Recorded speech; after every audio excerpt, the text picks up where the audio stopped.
Me permita uma pergunta. O inferno é aqui mesmo? Você acredita nisso? Bom, esse é um assunto polêmico e eu quero tratar dele à luz da Bíblia. Então não vá embora não, porque depois da vinheta nós vamos conversar sobre esse assunto. O inferno existe? Se ele existe, é aqui mesmo?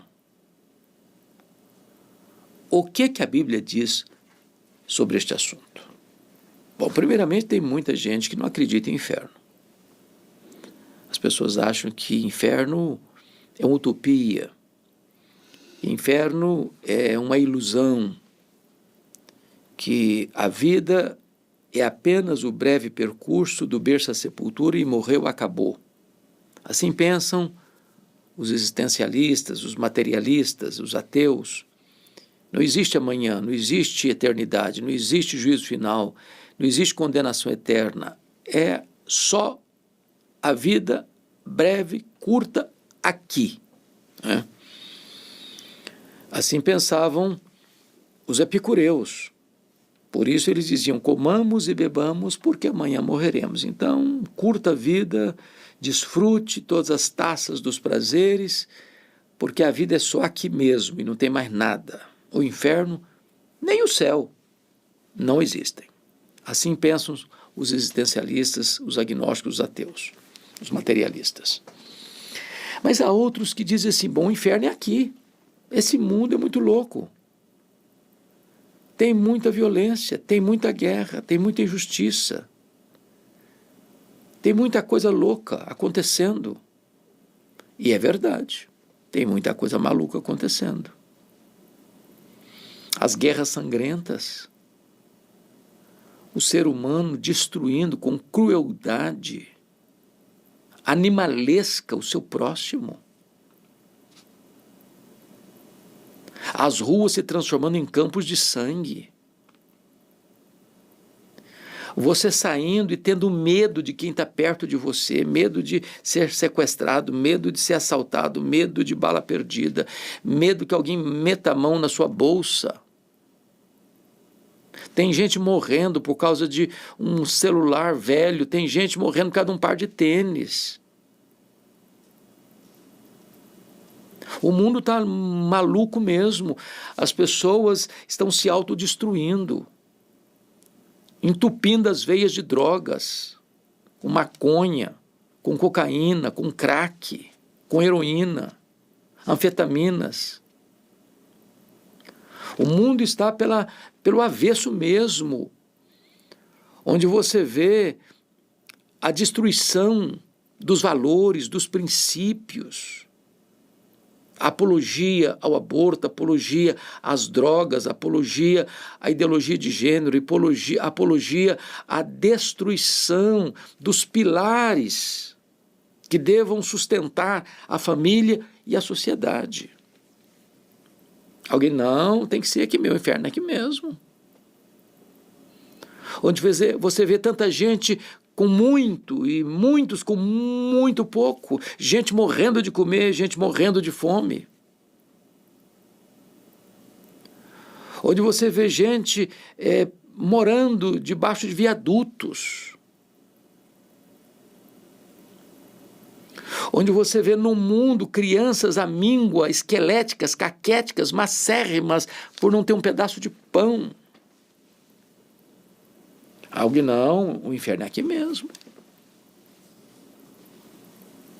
Onde você encontra políticos que, com discurso populista e em nome da democracia, saqueiam os cofres públicos, dilapidam as empresas estatais e arruinam com a economia da nação, em nome de serem beneméritos, onde você vê a corrupção mergulhada, infiltrada, prevalecendo em todos os setores da sociedade, desde os altos comandos do poder até a família e até nas igrejas. Ah, não, o inferno é aqui mesmo. onde você vê monstros entrando em escolas e matando crianças, professores, onde você vê o terrorismo prevalecendo em tantos lugares, onde se mata, onde se estupra, onde se decepa a cabeça, onde se queima pessoas vivas, em nome de uma ideologia, ou de um partido, ou de uma cosmovisão distorcida, e diz as pessoas, não, o inferno é aqui mesmo, o mundo está muito louco. Bom, eu preciso concordar que o mundo está muito louco, está posto no maligno.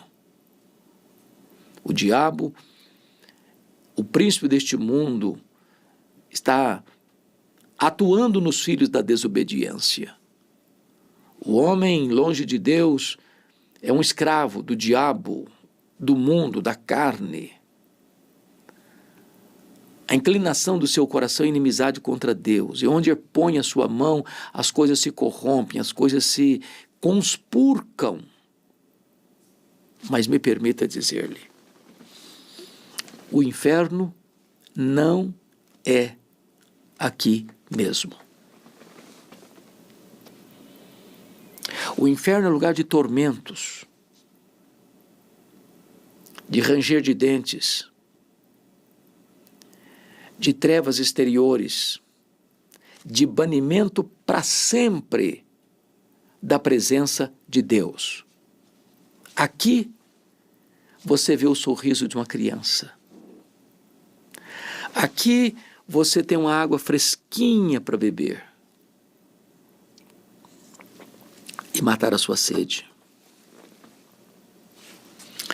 Aqui você tem um abraço de uma mãe, o afago de um pai. Aqui você tem o orvalho fresco de uma amizade, que é um bálsamo para o coração. Aqui você tem uma cama macia para dormir, você tem uma mesa com pão com fartura.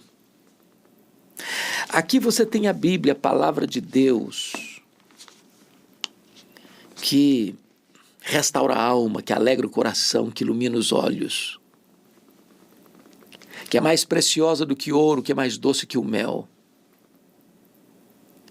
Aqui você tem igrejas que se reúnem para cantar louvores a Deus. Aqui você tem pregadores, mensageiros, ministros da reconciliação, arautos do Rei dos Reis, que proclamam as boas novas de salvação em Jesus. Aqui você tem abrigo, aqui você tem paz, aqui você tem alegria, aqui você tem banquete, aqui você tem pão com fartura, aqui você tem as expressões eloquentes da bondade e da providência de Deus. Não, o inferno não é aqui. O inferno é um lugar de tormento eterno. A Bíblia trata desta matéria, e quem mais falou sobre o inferno foi o próprio Senhor Jesus. Ele alertou sobre isso.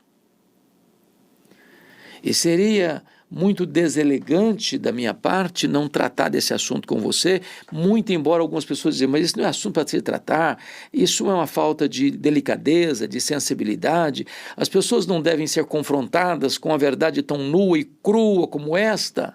Não. É o contrário. É o contrário. Aqueles que estão indo para a perdição precisam ser alertados. Se você vê uma casa em chamas e escutando gritos de socorro, você não passa passivamente, tranquilamente e vai embora. O inferno existe. E ele está no final de toda a vida sem Cristo. A Bíblia usa algumas expressões para definir o inferno. É um lugar de trevas, porque Deus é luz. E não tem nada mais terrível do que um lugar privado da presença de Deus, ou da presença de Deus na manifestação plena da sua ira. O inferno é chamado na Bíblia de um lugar de choro e ranger de dentes, ou seja, de pesar e de ira e de raiva. sem pacificação. A Bíblia menciona o inferno como um lugar de tormento eterno, onde não tem pausa, não tem descanso, não tem alívio. A Bíblia chega a mencionar em Lucas 16 que é um sofrimento tal, onde as pessoas estão ardendo em chamas e nem uma gota d'água lhes é concedida para atenuar-lhes por um segundo a sede atroz. O inferno é um lugar de onde as pessoas não podem mais sair, onde não tem mais arrependimento, onde não tem mais possibilidade de reverter o diagnóstico. A Bíblia diz que o homem está ordenado morrer uma só vez, vindo depois disso o juízo. Então acautele-se. A Bíblia diz, fugir da ira vindoura. E a única maneira de você escapar desse lugar de tormento é hoje, agora, arrependendo-se de seus pecados e colocando a sua confiança em Jesus. Não há outro meio de escapar desta ira vindoura. O texto de Lucas 16, 19 a 31, pinta para nós este quadro. A Bíblia menciona o fato de um homem rico, que se vestia de púrpura e de linho finíssimo, que todos os dias se regalava esplendidamente. Em contraste, havia também certo mendigo, chamado Lázaro, coberto de chagas, que jazia à porta daquele rico. E esse mendigo Lázaro desejava alimentar-se das migalhas que caíam da mesa do rico. Naquela época não tinha os guardanapos para limpar as mãos e às vezes se comia com as próprias mãos, usando as mãos. E às vezes pegava o pedaço de pão e limpava as mãos gordurosas com aquele pedaço de pão, jogava esse pedaço de pão já untado pela gordura da comida no chão. Lázaro tinha vontade de comer aquelas migalhas. Diz o texto que até os cães vinham lamber-lhe as úlceras. Naquela época os cães não eram os pets tão bem cuidados de hoje, mas eram cães leprentos que circulavam as ruas e famintos estavam à cata de alguma coisa para comer, e esses cães leprentos é que vinham lamber as suas úlceras, as suas feridas. Aí o texto diz, aconteceu morrer o mendigo e ser levado pelos anjos para o seio de Abraão. Lázaro significa aquele que confia em Deus. Embora mendigo, era um homem salvo. E quando ele morre, ele é escoltado pelos anjos ao seio de Abraão, ao paraíso, à casa do Pai, ao céu, à Nova Jerusalém, ao lugar de bem-aventurança eterna. Diz o texto que morreu também o rico e foi sepultado. Então chama a sua atenção para um ponto importante aqui. Primeiro, a vida tem duas fases, dois momentos. Antes da sepultura, segunda fase, depois da sepultura. A morte não é o fim, é a transição do tempo para a eternidade. Do lado de cá do túmulo, um é rico, o outro é mendigo. Um regala todos os dias com banquetes fartos e roupas luxuosas. Do lado de cá da sepultura, um é mendigo com andrajos e trapos. Do lado de cá da sepultura, um se farta, o outro passa fome. Do lado de cá da sepultura, um tem seus convivas, o outro tem uns cães leprentos. Mas ambos morrem. Não consta que Lázaro tenha sido sepultado. Talvez os cães leprentos foram a sua própria sepultura e você sai dessa cena horrorizado. O rico é sepultado, talvez com grandes, eloquentes discursos à cabeceira do caixão de cedro, um cerimonial e um funeral muito pomposo. Mas o texto prossegue. No inferno, estando em tormento, ou em tormentos, levantou os olhos e viu ao longe Abraão e Lázaro no seu seio. Do lado de lá da sepultura, um está no seio do Abraão, o outro está em tormentos. Não consta que Lázaro viu o rico agora atormentado, não é mais rico, porque não tem mais nada, mas está atormentado. Não consta que Lázaro viu, mas consta que ele viu Lázaro. É um agravamento do sofrimento. Tormentos, no plural, muitos tormentos, vários tormentos, diferentes tormentos. Então o texto prossegue quando diz assim: então, clamando, disse: Pai Abraão, tem misericórdia de mim? E manda Lázaro que molhe em água a ponta do dedo e me refresque a língua, porque estou atormentado nesta chama. E aí você percebe que as convicções religiosas vêm à mente dele. Ele chama Abraão de pai, pai Abraão. É uma figura para descrever o próprio Deus. Tem misericórdia de mim. Ele tem necessidade de misericórdia. Ele quer misericórdia agora. Agora a ficha caiu. Agora ele reconhece que ele não deu atenção à sua alma enquanto vive esteve nesse mundo. Agora ele pede, faz uma oração, manda Lázaro que molhe a ponta do dedo, que molhe em água a ponta do dedo. O que é a ponta de um dedo molhada em água diante de uma chama que atormenta? Nem isso ele tem. A sua língua não é refrescada nem sequer por uma gota d'água. Ele reconhece que agora o tormento cerca por todos os lados. Agora veja a resposta. Disse, porém, Abraão: Filho, lembra-te de que recebeste os teus bens em tua vida, e Lázaro igualmente os males. Agora, porém, aqui ele está consolado e tu em tormentos. Houve uma reversão da situação.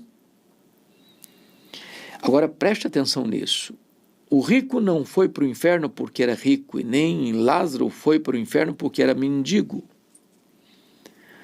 A pobreza não é um caminho para o céu, nem a riqueza é um impedimento para ir para o céu.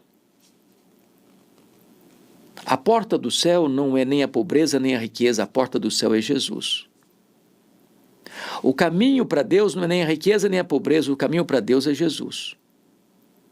A condição para entrar no céu não é a pobreza nem a riqueza, é crer no Senhor Jesus. Esse homem passara toda a sua vida vivendo apenas para ele mesmo, para o conforto dele, para o deleite dele, para atender às necessidades dele. Ele nunca parou para pensar na sua alma, ele nunca parou para pensar na sua salvação, ele nunca parou para pensar e nem investir na eternidade. Por isso ele está agora desprovido de tudo, atormentado pelas chamas, enquanto Lázaro, muito embora mendigo, seu auxílio era o Senhor. E apesar das privações da terra, agora ele encontra o consolo do céu. O texto prossegue, e o Senhor ainda responde: E tu, e além de tudo, está posto um grande abismo entre nós e vós, de sorte que os que querem passar daqui para vós outros não podem, nem os de lá passar para cá.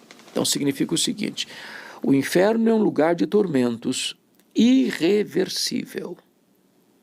Irreversível.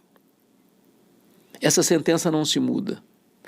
Não tem instância superior no tribunal para se apelar no sentido de anular ou atenuar esta pena. É condenação eterna, irreversível, irremediável. A situação é tão grave assim. Portanto, não brinque com o destino da sua alma, porque hoje é o dia oportuno, hoje é o dia da salvação, amanhã pode ser tarde demais. E o texto prossegue. Então ele replicou: Pai, eu te imploro que o mandes à minha casa paterna, porque tenho 5 irmãos, para que lhes dê testemunho, a fim de não virem também para este lugar de tormento. Então veja bem que agora a ficha caiu, não só no que tange a sua realidade irremediável e irreversível, mas ele começa a pensar na família. na casa paterna. E começa a lembrar que ele tem 5 irmãos que poderiam ouvir o que ele não ouviu, ouvir o que ele não deu atenção, para que esses 5 irmãos não sofram o mesmo revés eterno que ele está sofrendo, de uma perdição e de uma condenação eterna. Mas, mesmo no inferno, a sua teologia não foi corrigida. Sua teologia está errada. Ele está pedindo que um homem que morreu, cujo espírito glorificado já está desfrutando das bem-aventuranças eternas, volte a comunicar-se com os vivos. Isso não é teologia bíblica, isso está na contramão de todo o ensino da palavra de Deus. Isso é uma negação do verdadeiro cristianismo. Os mortos não se comunicam com os vivos. Então veja a resposta. Respondeu Abraão: eles têm Moisés e os profetas, ouçam-nos. O que está posto aqui é isso: eles têm a palavra, eles têm a Bíblia. E quem não escuta a Bíblia não tem outra alternativa, porque Deus revela a nós a sua vontade, o seu propósito através da sua palavra. A fé vem pelo ouvir e ouvir a pregação da palavra. É pela palavra que cremos, é pela palavra que nascemos, é pela palavra que crescemos, é pela palavra que somos fortalecidos, é pela palavra que somos consolados.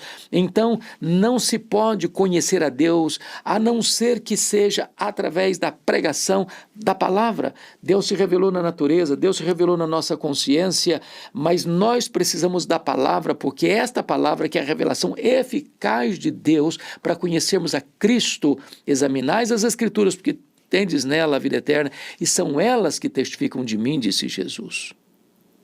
Mas veja, ele ainda insiste. Não, pai Abraão, se alguém dentre os mortos for ter com eles, arrepender-se-ão. A teologia desse homem que está no inferno não muda, porque ele está sofrendo. Ele ainda continua agarrado à falsa teologia, à crendice de que os mortos comunicam com os vivos e que a comunicação dos mortos com os vivos é mais eficaz do que a própria pregação da palavra de Deus. Vejamos a resposta. Abraão, porém, lhe respondeu: se não ouvem a Moisés e aos profetas, se não escutam a palavra de Deus, se não ouvem a Bíblia, se não ouvem a pregação da palavra de Deus, tampouco se deixarão persuadir, ainda que ressuscite alguém dentre os mortos. Então veja você. A palavra de Deus está dizendo que o meio eficaz de nós conhecermos a Deus e a sua salvação é por meio das Escrituras. O Senhor não abriu a possibilidade dos mortos comunicarem com os vivos, ainda que alguém ressuscite. Se alguém vai ter que comunicar com os vivos, teria que ressuscitar, mas morto não se comunica com os vivos. E o que ele está dizendo é o seguinte: a Bíblia é muito mais eficaz para falar ao coração, para convencer do pecado, para levar o arrependimento para a vida, para oferecer a fé salvadora, do que um mensageiro que ressuscitou dos mortos para pregar. Deus nos deu a sua palavra. Então, eu quero fechar meu argumento dizendo o seguinte: o inferno não é aqui. Não é aqui. Aqui tem um rico se banqueteando e tem um mendigo faminto. Aqui tem um homem vestido luxuosamente, o outro coberto de trapo. Aqui tem um homem cercado de honrarias e tem um outro cercado de cães. Aqui tem um homem cheio de saúde que banqueteia. Aqui tem um homem com chagas. Aqui tem muita gente com muito e tem mais gente ainda com nada. Aqui tem injustiça. Lá a justiça será feita de forma plena. Então, o inferno aqui não. O inferno existe. Ele é um lugar de tormento e um estado de sofrimento eterno. Onde ele fica? No final de uma vida sem Cristo. Portanto, hoje é o tempo oportuno de você fugir da era vindoura, arrepender dos seus pecados e crer no Senhor Jesus. Se assim você fizer, você recebe de Jesus o perdão e a vida eterna. Então você será uma nova criatura, terá um novo coração, uma nova mente, uma nova vida, uma nova família, uma nova pátria, uma nova herança. E você terá o selo do Espírito Santo, seu nome no livro da vida e a garantia da própria vida eterna. Onde não tem choro, onde não tem dor, onde não tem luto, onde não tem condenação, onde você estará com Cristo, reinando com Ele, contemplando a face dEle, desfrutando da presença dEle por toda a eternidade. Deus abençoe poderosamente a sua vida.